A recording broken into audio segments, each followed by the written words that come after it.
Balik lagi di Fenomena bersama K. Dan seperti biasa guys, kita akan coba menceritakan, coba obrolkan film-film yang sedang kita tonton. Dan kita coba kaitkan dengan berbagai link data untuk sekiranya menjadi cara pandang kita dan kita berikan ke teman-teman. Balik lagi, data-data yang kita sampaikan berdasarkan apa yang menurut kita itu relevan dan sangat berkaitan. Jadi, ini menurut kita. Bagaimana menurut kalian?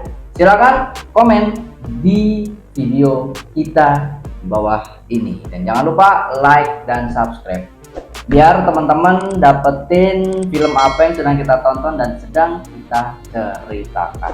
Dan jangan lupa ya guys untuk share video konten kita agar teman-teman juga tahu apa nih film-film yang sedang kita tonton dan kita ceritakan. Nah, kali ini kita coba bercerita tentang film berjudul American Poltergeist, Hollywood film nih guys di tahun 2015-an. Dan film ini menceritakan tentang rumah yang sudah ditinggali oleh orang terdahulunya dan sering disewakan. Kebetulan saat itu beberapa remaja ingin menyewa rumah tersebut karena sedang libur semester.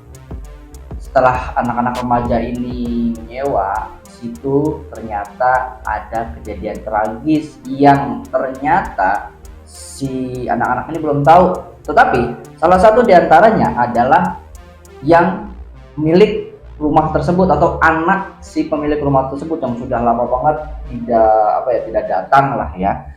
Dan akhirnya terjadilah pembantaian, kematian di tempat tersebut. Dengan sejarahnya memang di tempat tersebut terjadi banyak per tahun ya, beberapa puluh tahun sekali tuh terjadi pembantaian di situ. Nah, pada saat di situ juga tuh hari itu terjadi pembantaian massal juga. Yang selamat pada akhirnya si tokoh utama yang merupakan anak dari pemilik rumah tersebut yang sudah berpuluh tahun tidak kembali. Nah, untuk alur dalam cerita ini nih American Poltergeist itu alurnya itu progresif karena kronologisnya tuh ceritanya tuh klimaks banget.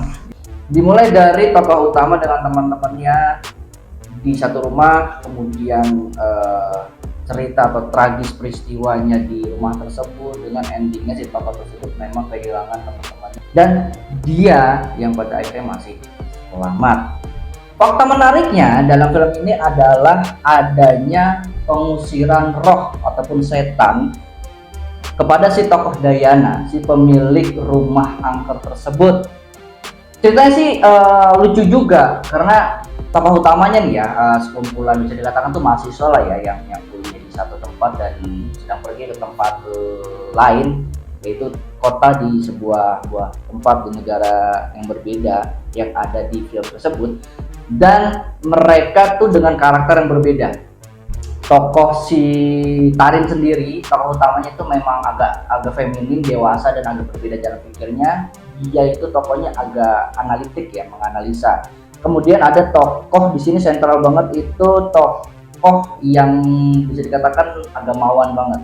Karena sejak pertama kali datang pindah membawa barang-barang itu memang di situ menonjol banget ada satu simbol agama yang dibawa dan beberapa kitab-kitab. Nah, di sini dialah yang mencoba untuk menyembuhkan kesurupannya si Diana ini.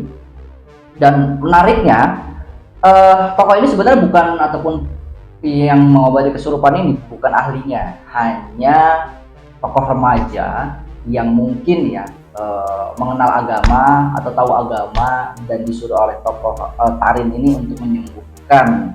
Dan fakta menariknya di sini mengenai kesurupan, film ini tuh secara dadakan itu hadirlah fenomena hadirlah peristiwa menyembuhkan orang kesurupan dalam film ini. Nah guys, berbicara masalah kesurupan, kalau Indonesia itu kerasukan, sebenarnya apa sih kerasukan?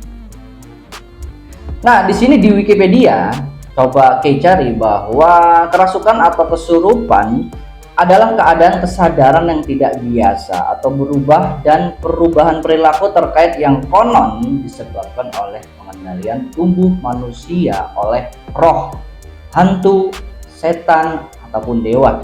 Konsep kerasukan roh atau entitas gaib dijumpai dalam banyak budaya dan agama. Juga tahu di luar film-film memang satu agama tertentu itu Kristen yang memang selalu diceritakan penganutnya itu kesurupan, dan ada dua bagian juga penganutnya yang memang jauh dari agama dan ya agak dekat, tetapi sering diceritakan tuh memang faktor si tokoh-tokohnya memang tidak disebutkan ya, jarang digambarkan bahwa dia itu benda suka atau gemar sekali, dia itu dekat sekali dengan agama atau tidak. Lanjut, termasuk Buddha, Kristen, Voodoo, Haiti, Hindu, Islam, Wicca, dan kepercayaan tradisional di Asia Tenggara serta Afrika. Lanjut, mengenai Wikipedia itu kerasukan tergantung pada konteks budaya di mana ia ditemukan.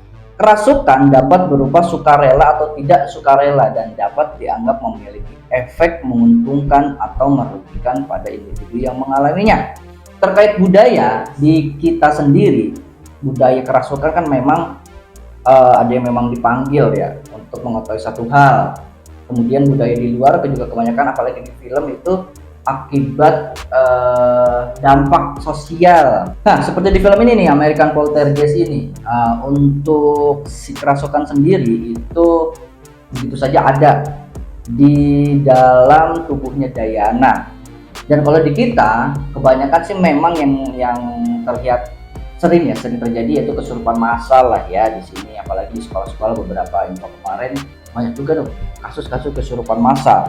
Dan terkait kesurupan ini konteksnya menguntungkan atau merugikan sebenarnya pada individu yang mengalaminya. Mungkin kalau yang menguntungkan yang ingin tahu lebih dalam, karena kalau kita baca juga mengenai eksorsisme ataupun kesurupan, ada yang memang sengaja dipanggil untuk mengetahui informasi terkait ya, seperti kita tahu di konten-konten ataupun video-video kesurupan memang dipanggil si setan yang ke dalam tubuh manusia itu untuk mengetahui cerita tentang rumah angka tersebut kenapa sih, terus cerita tentang sejarah tempat tersebut kenapa sih. Nah, itu yang mungkin menguntungkan. Mungkin menguntungkannya di sini secara hal ketika sebuah konten itu ingin mengungkap fakta di balik adanya tempat tersebut. Merugikannya mungkin ya pada individu yang mengalaminya ya, kalau misalkan si individunya itu ya berakibat fatal di kemudian hari.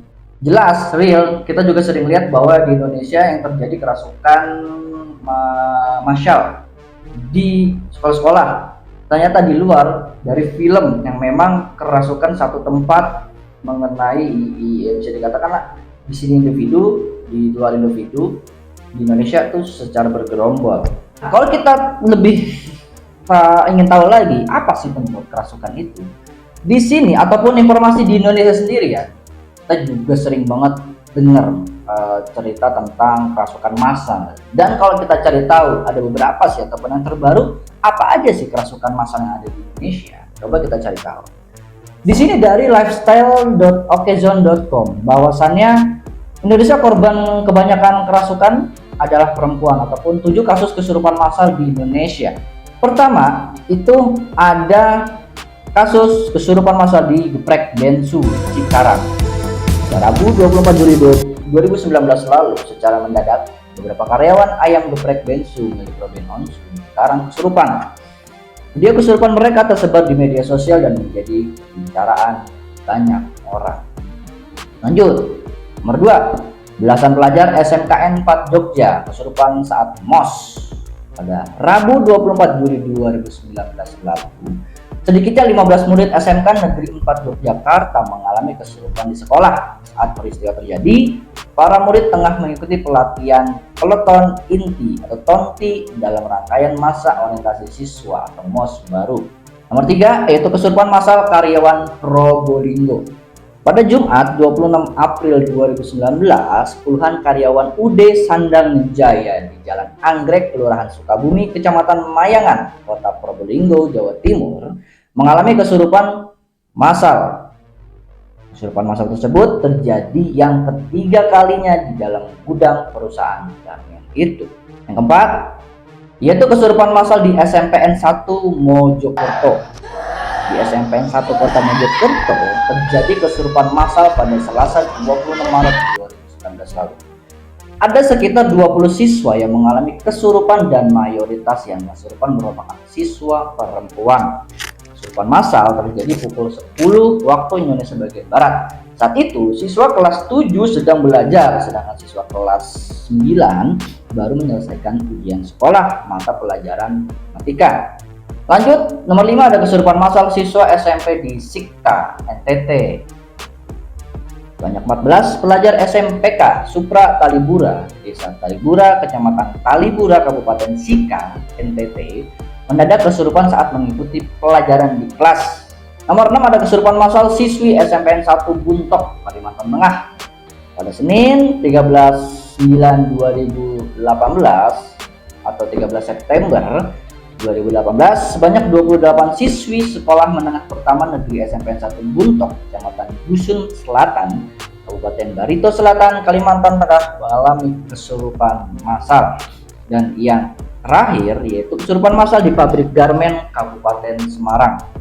Pada Jumat 9 Maret 2018, puluhan buruh pabrik garmen PT Sahabat di Desa Kelepu, Kecamatan Pringapus, Kabupaten Semarang, Jawa Tengah mendadak mengalami kesurupan massal. Mereka berteriak-teriak hingga menimbulkan kepanikan terhadap buruh lainnya dari berbagai faktor. Nah, dari situ ya, kalau kita kaitkan mungkin ya karena kelemahannya ini, apalagi sekarang perkembangan zaman juga sudah mulai membawa dampak yang kalau bisa dibilang sih kurang baik. Bisa saja dari faktor itu membuat si wanita-wanita ini, terutama si cewek, itu tingkat mentalitasnya tuh rendah dan pada akhirnya rentan sekali terganggu ya secara fisik ataupun mental atau kejiwaan untuk pada akhirnya mudah kesurupan. Dan berbicara masalah fisik, berarti kan di sini rentan sekali bahwa si wanita ataupun perempuan ini dia itu sakit, salah satunya sakit mental ataupun jiwa. Nah,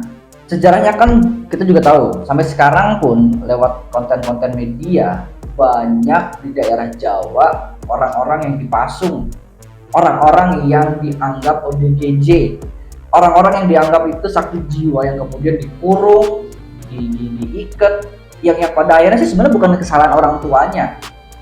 Banyak faktor yang membuat orang jadi mentalnya turun, kemudian stigmanya jadi dia sakit jiwa, gila, kemudian keluarganya menjustifikasi bahwa dia itu sakit, dan orang di luarnya pada akhirnya tahu bahwa kesimpulannya itu sakit jiwa. Jadi ditarik kesimpulan tuh menariknya karena adanya sifat ataupun si pemasungan ini sebenarnya banyak faktor yang harus kita coba cari tahu.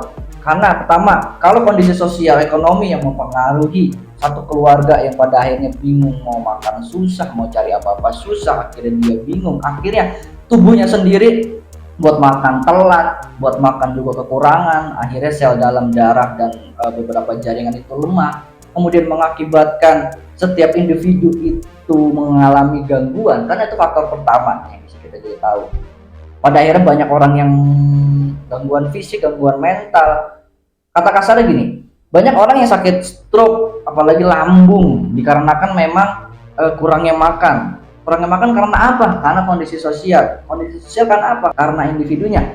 Individunya karena apa? Pertama karena pengetahuannya yang kurang, bagaimana cara mencari uang, bagaimana cara bertahan hidup.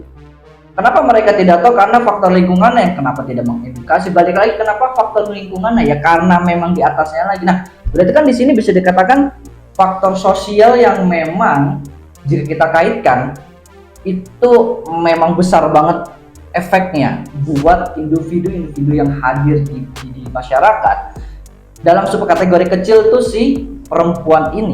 Dan kita pada akhirnya harus evaluasi secara diri sendiri terkait kesurupan ini. Hal positifnya adalah ayo kita kelola stres dengan baik, kita selesaikan masalah dengan baik, dan buatlah diri kita agar lebih sehat lagi. Buatlah diri kita agar lebih sehat lagi agar tidak banyak hal negatif datang pada diri kita. Nah, itu dia guys, cerita kita terkait film American Poltergeist, terkait kesurupan, pengobatan kesurupan, dan ternyata hal di luar agama dan budaya yang harus coba kita lihat. Salah satunya medis, yang ternyata faktor kondisi seseorang yang harus dipertanyakan lagi dan harus disembuhkan lagi. Nah, jangan lupa nih guys buat share konten kita biar teman-teman juga tahu apa yang sedang kita tonton dan kita ceritakan.